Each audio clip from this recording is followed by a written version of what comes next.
when you are ushago, there's a lot of things that goes on, witchcraft, uchawi, nini. So I had my figo yangu ilikuwa inaoza, but nobody could tell.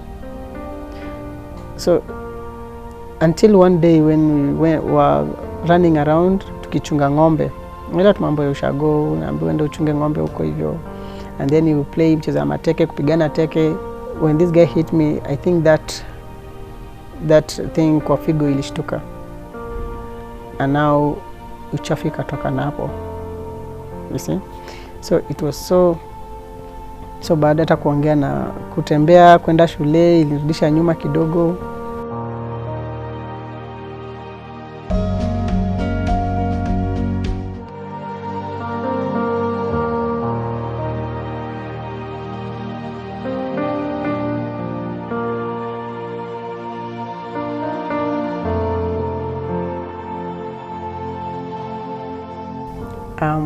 My name is Griffin Mtange. I'm Davi. I'm in a family of 5 children, me being the firstborn. And yeah, they live the village Kitale. Yes, so I'm a dancer, a dance trainer. I'm a clown. Also, I'm a DJ. Most of the time I DJ at the Kids Corner, Kitangela. And the same time I teach some various school. I used to teach like Riara group of school. Teach Utawala. There's a school called Rockfield Utawala, and Hester Academy. Yes.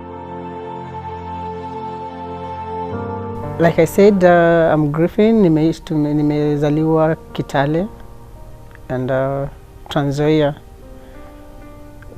with my family, but now mimi ni ule mtoto wa nje. Mtoto wa nje namaanisha like I've stayed with my stepdad and my mom, but now I've not stayed with them for a quite time. Like right now, the love for mom or the love for dad is something that is not in me. But I'm praying that one day I will live with my child. Yes, I have a son. I will live with him. I don't want to be like my dad. I want to be me. So the family, we are together, yes, but now I'm far from them because I'm child from outside. And they don't know about that. Maybe if I'll be able to tell them the story, or if they watch it, they will see it. They will know that it's been a difficult thing for me, because they lived with both mom and dad, but now me, I have not been in that situation with love of mother and father. So since I was a kid, I grew up, I think it's something that it was in me, or I don't know what happened, because I was the firstborn, I was the firstborn son, and so my life has been up and down, kind of difficult, but through God, I've conquered it. Just the story from where I was in the village.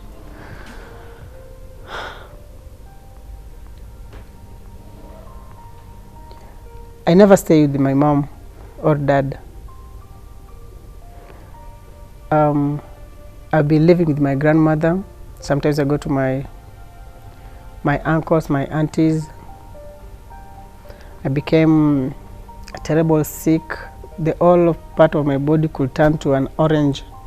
So it was so difficult. And then when they realized something bad is happening to me, so they decided to send me to Kisumu while I was still sick. To Kisumu. So Kisumu is a place that I've been treated until until now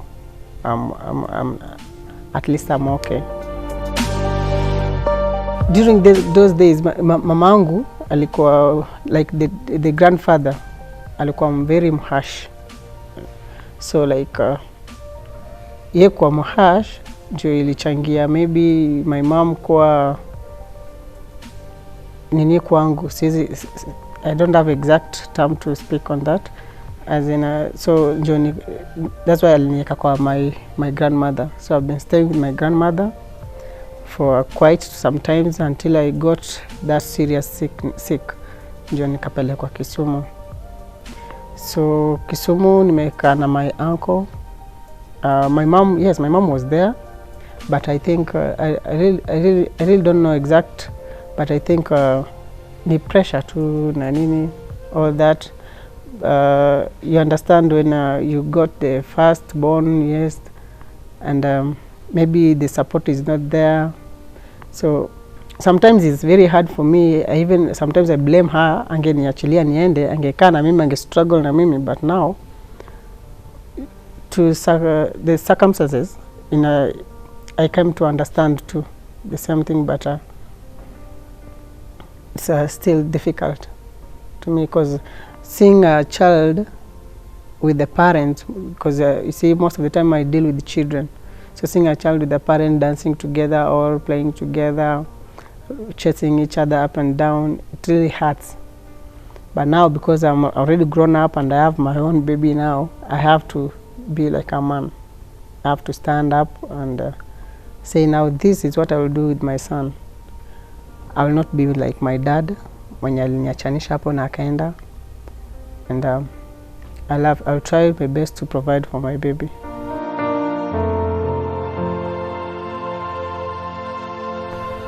Well, the time I went to Kisumu, this hospital, yes, I used to live with my uncle there, and my uncle, he was a teacher. So I studied at Kosao Primary School. He was the one who was teaching me Kiswahili. I really respect him, but there's some things that my uncle used to do that was not right. Like he would come home drunk, and instead of facing the family or the wife to bring something like to eat, he will come to me. It doesn't matter what time he comes in, 12 noon or in the morning at around 3, it doesn't matter which time, he will attack me. You see, so I never understood what was happening, but I think because of the drunkenness, it really affected. If my uncle will be watching this, I just want to say this, that it was really painful to me, because at that time I was very sick, and mimi nilikuwa maiti wa kutarajiwa, maiti mtarajiwa, and now because he never cared about that. He never cared about that. He used to fight. There's a time even he took a screwdriver. He needed to stab me. But now I really don't know what happened in the house. Even my cousins, they can say about that, because by that time I was, I think, class 5 when that thing was happening, class 5, 6. So I studied through that harshful way, kuvurugwa up and down. It was a very difficult situation, but through God nilimanage. But now the baddest part nilihapenia si kufanya exam kwake. Nilifanya exam nje. The class 8, I did exam outside. I even slept kwa street. You see, during that time, because anakuja kwa nyumba anakufukuza mbio, unatoka nje, and then they never bother to come and look for you, so you decided to sleep kwa street. Asubuhi uamke nje ufikirie kukimbia shule, ukuje upate kama ameshamaliza levi imeisha kwa kichwa, ndio ingie ubadilishe uvae urudi shule. So my exam, my KCPE exam, I did it from outside, not from his home. So I did it from outside, from this coach alikuwa na train tennis, anaitwa Collins. I don't know if you'll be able to watch this, but I really thank you for what you did to me. yeye ndiye alinichukua nikaingia kwake during that period of time for exams for KCPE. Like I said, I learned Kosao Primary School, so the teachers, they know. It's not that they don't know, they know it. And I did my exam, and I will say I did not that bad, but at least I did something good. And then from there, after my exams, my auntie, there's an auntie of me, she came, took me in, then I can, but she passed on, the auntie passed on. But now she's the one who took me in. Akaniambia like tutakane for some times, and then akuja kapass. So vile alipass, things kakuwa hard, kanibidi nirudi nyumbani kwa my grandmother. So I stayed with my grandmom. So nikaenda tena nikakako na my mom just for months. Just jaka now for so many times. So the interesting part ni there's my cousin who was supposed to pay for me from my high school.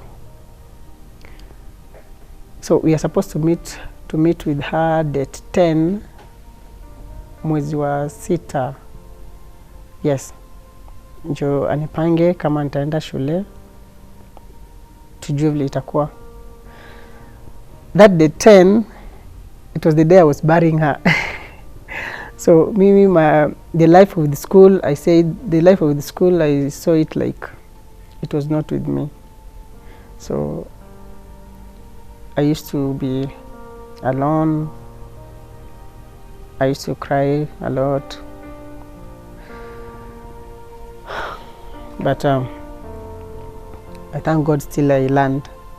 I still went to school. Through struggling, unaenda shule wiki moja, wiki ya pili, ama hizo the rest day una spend home.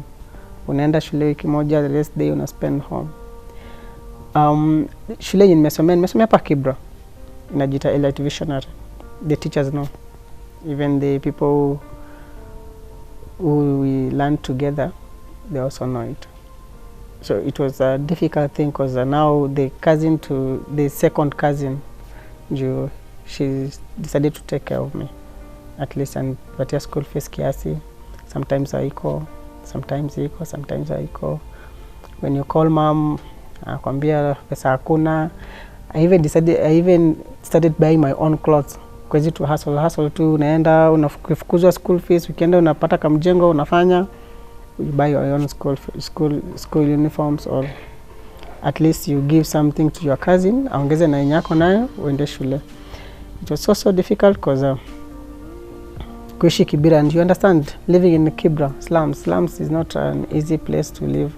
As long when kijana, and during that time 2014, 16, that range, it was very, very bad. People were being murdered every time. See? Mostly young boys like me. So if you just walk around, you have nothing, you don't have ID, wewe nini, when jambazi. That's how it was. And it was so difficult. But we thank God right now, I did my Form 4 thanks to my church members. They helped me even though I just went to do exam. When I reached my 4th, you see, I've studied in a very difficult way, but when I reached my Form 4, I now stopped going to school. Why? Because I was written a letter. The letter was written, when the school fees comes, or when the school fees iko hapo, ufanye nini? Ukuje shule. School fees ikipatikana, ukuje shule. So it has been difficult. It has been difficult. I did my 4th, but thanks to my church members at Friends International, they really helped me. Walinichangia, and then I just went to do exam. Yes. And now from there, somebody allocated me to a group called the Team Partners. Now this Team Partners, it's a company that helped me to to learn how to play with the children, that nilikwambia clown, to play with the children, to teach them dance, and even to DJ, even to be an MC. So like I can do all this through the Team Patters. They took me as a very young man, because I did my Form 4 2017. So they took me as a very young man. They helped me up to where I am right now, even though I'm not working with them right now, but they are the one who showed me the way. Right now I can MC, I can do the DJ, I can do the entertain, and also I can do the hype, and also I can teach dance. Okay, now you see, when you are ushago, there's a lot of things that goes on. Witchcraft, uchawi, nini. So according to me, I saw like I was the firstborn and the boy, and now you see where my mom was married. Now people are, all those my siblings are girls. So I really don't know what happened to me, but tukienda referral Kitale, I think they can explain it better, because I had my figo yangu ilikuwa inaoza, but nobody could tell. So until one day when we were running around tukichunga ng'ombe, wala tumambo ya ushago, unaambiwa enda uchunge ng'ombe huko hivyo, and then you play mchezo mateke, kupigana teke. Like right now kids, if you are watching, please, the game ya kupigana mateke is very very bad. So when this guy hit me somewhere, I have the wound here, I can even show you if you allow me. When this guy hit me, I think that thing kwa figo ilishtuka, and now uchafu ikatoka napo, you see. So it was so bad, hata kuongea na kutembea kwenda shule ilirudisha nyuma kidogo, and that's the sickness I was talking about. I'm not sure exactly physically mention what kind of sickness was that, but it was so difficult because figo yangu ilikuwa inaoza, but nobody could tell until they didn't kufanywa x-ray, wakaona wakapata ndani vitu zinyata, you can't even tell. There was all those kind of things ilikuwa inatoka kwa mwili yangu ndani. Yeah, I have the shimo hapa, unaweza kuona. So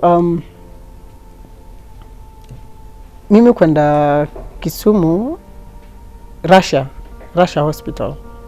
Mimi kwenda Kisumu, nilikuwa already nishatibiwa, kuna dawa za kienyeji, my grandmother nini kweka nini inatoa yuza yote inatoka. You see, there was those dirty things, nilikuwa na kidonda nileka. So singeweza kutembea. I used to walk holding my legs moving like this. You see, I used to walk with the nini, what do you call those things? Yeah. So I used to walk with them, you see. Kwenda shule, it was hard, even though I used to go with the same those things. Sometimes nakaa chini, crutches, yes, those ones. I used to walk with those things. And sio kwa as in straight. Yes, I was holding it, but I was still bending because this part of my body could not be able to be straight. So nilikuwa na bend. So kama nilikuwa kilema, mimi nilikuwa kilema, as in that's nasema God name. So God alini help through sana, and those, if it was witchcraft, it is done. Right now I'm well and I'm good.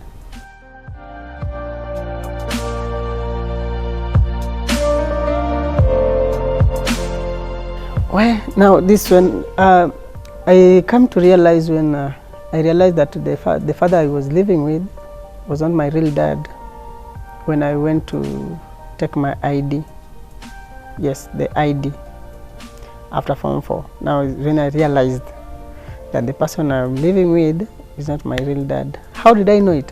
I knew it like this. I went home because I needed the ID. So I went home to my grandma. Kaambia grandmother, nataka ID, utanisaidia kufanya nini? Kupata. Then she sent me to my mom. So I went to my mother, akanambia now there's this card ya ubatizo. Sijui kama mnajua wa Kristo. This card ya ubatizo. Kadi ya ubatizo inakuanga imeandikwa jina ya baba na mama. But now when I went to check that card, I saw the name for my grandfather and the name for my mom. So I even asked my grandmother, what's happening? was grandfather my dad or what? What's happening? Then my grandmother told me, now you have to go and do it and ask your mom about all that. So when I went to my mother told me, now usinirudishe Misri, you continue with your life the way it is. So that's what I learned. So I learned my life in a very hard way, that I can't be able to make my son experience such. So my mom told me to kumpeleka Misri. So I just took it like that way. So I akaniambia, like, if I will not be able to move on, I just have to do it. I have to move on or not to move on. Because sasa ezi akaniambia, because atoka chini na vizuri, akanieleza mambo na who's my real dad, anatoka wapi. She was never able to tell me that. Yeah. I don't look for my dad. Why should I look for him? I don't look for my dad, and I don't know. There's a time he called me, surprisingly. He called me, hiyo ilikuwa wakati wa corona. Ndio tulikuwa tunaingia corona, wakati wa corona. That was 2019, if I'm not wrong. 2019, 2020. Yeah, your time. So there's a time he called me, akanambia, now I am your father and I would like us to meet. So the first question ilikuwa ni, uwezi toka tu huko kuja uniambie wewe ni babangu, nataka to meet. I don't know you, sikujui, why do you have to come toke tu from nowhere? First of all, sijaishi na baba. Nikikaa na baba ni mwezi moja ama wiki mbili nimetoka. So ukuje tu uniambie you are my dad, no. So since that time sijaongea naye. And then to make the matter worse, alikuja wakati my grandmother passed on. So when my grandmother passed on, he came to look for me. So akaanza kunitafuta. Mimi nikamwambia I'll come, ushago, but nikikuja I'll do it. Nitakwambia, maybe we meet, but siwezi taka kumeet na yeye. Because right now hata nikimeet na yeye nianze kumwangalia kwa face, I have a lot of question to ask. You see, I have a very lot of question to ask. But if maybe mtu anakuja ni convince mwenye namwamini, but no, I don't think I'll be able to meet him. First of all, akikuja and then atake mimi kumeet na yeye, I think I'll go and meet him. But now you see, my son will grow lacking nothing. That's my prayer. My son will grow lacking nothing, even my wife to be the mother of my son. Siwezi nikataka, like, life mimi nimepitia, mtoto wangu apitie. Unaona? Like, nimepitia kwa struggling, then my son akuja pitia kwa struggle. Hata siwezi taka kuja one, okay, sasa alafu amsaidie na nini sasa? Unaona? Yeye aliniacha nilikuwa kadogo sana. You see? Na hiyo kati alikuwa ananipigia simu, nilimuuliza, why did you have to do this? The only question jibu ananiambia, hiyo ni swali nafaa uulize mama yako. You see? So everybody's ananiambia vitu nyuma ya tent. Sasa siwezi elewa exactly what is happening. So mi siwezi nikataka my son amite mtu kama huyo. Yeah, siwezi kataka. Mimi nda meet, lakini akuja atake kunimeet, tunaweza meet, but siwezi taka my son amite mtu kama huyo. Because if I was really your son, you could do what you can to get me. But now you just decided to let me suffer. Why do you have to come?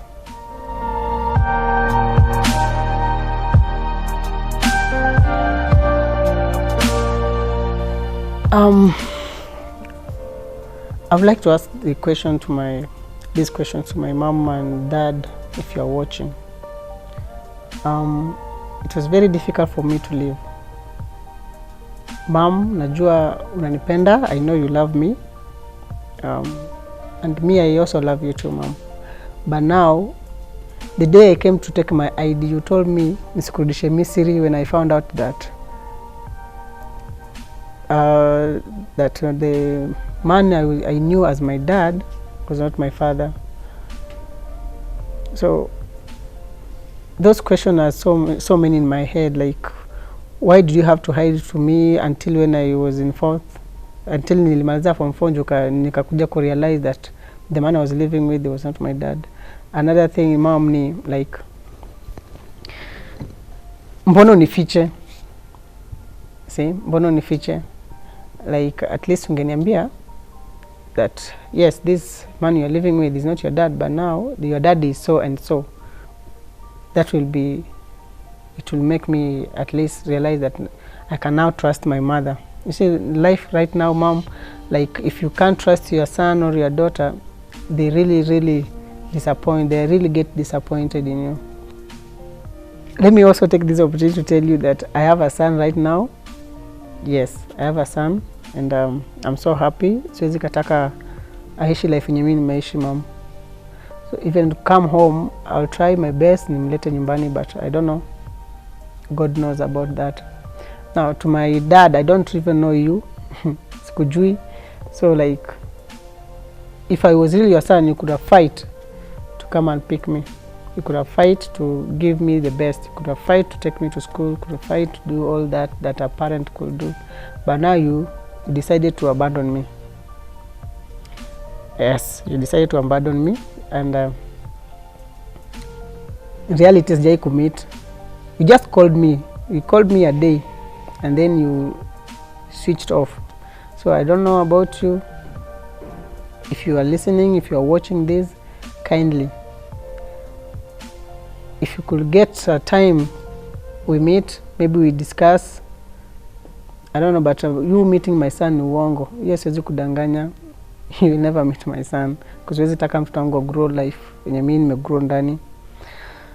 I also want to take this opportunity to thank the Church Friends International. They really helped me. They are part of my success. Thank you so much. You have showed me how to be a Sunday school teacher. You have showed me how to grow, and so to stick a talent to a child. Thank you so much for that. And so thank you for what you did to me, and for paying my school fees, my Form 4 school fees. Thank you so much. To Team Patters, thank you so much again, Team Patters, World of Entertainment. I really thank you for showing me that I can be able to speak in front of the crowd. Thank you so much. Can you show me I can be able to do any other thing that I never knew that I could do, like emceeing, DJing, teaching dance, doing the hype sets. Thank you so much. Even creating the mix. Thank you so much for that. My sister, Mary, I also thank you for all that you took me in despite every other person nilikuwa nikaa naye wiki moja ananitoa. Thank you so much for that. You have really, tumevumilia pamoja, tumefight pamoja na wewe. I really big you up. Thank you so much. Until now nimetoka niko kwangu. I really thank you. For those who are watching this, I know maybe you have passed through what I've passed on, but I want to tell you that life is not when life gives you a hard place, you have to hit that hard. Because if you can't if you can't face that life, then it means that you are weak. You have to fight it, because me, I've learned through a hard way. And learning through a hard way, right now I can pay my rent, I can feed my child and my girl, my wife to be, let me say my wife to be, not my girl, my wife to be. At least I can provide on the table.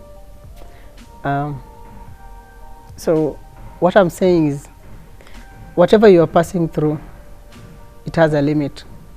Whatever you are going through, it has a limit. you will reach somewhere, and without you knowing, God will just open up and you'll move on, and your life will be very, very peaceful. And the people who hurted you, they'll come to realize that they hurted a treasure. So right now, if you are feeling like giving up, kindly don't. I know so many people, so many of my friends, they don't have job outside here. I know them. So many young boys, young girls, they don't have a job to do, but I just keep on praying, just keep on working hard, just keep on asking, and I know God will provide for you. I know God will do all that to you. So if you are a believer, you have to believe and move. You can't believe yet you don't even try, so you have to believe and do it and to move.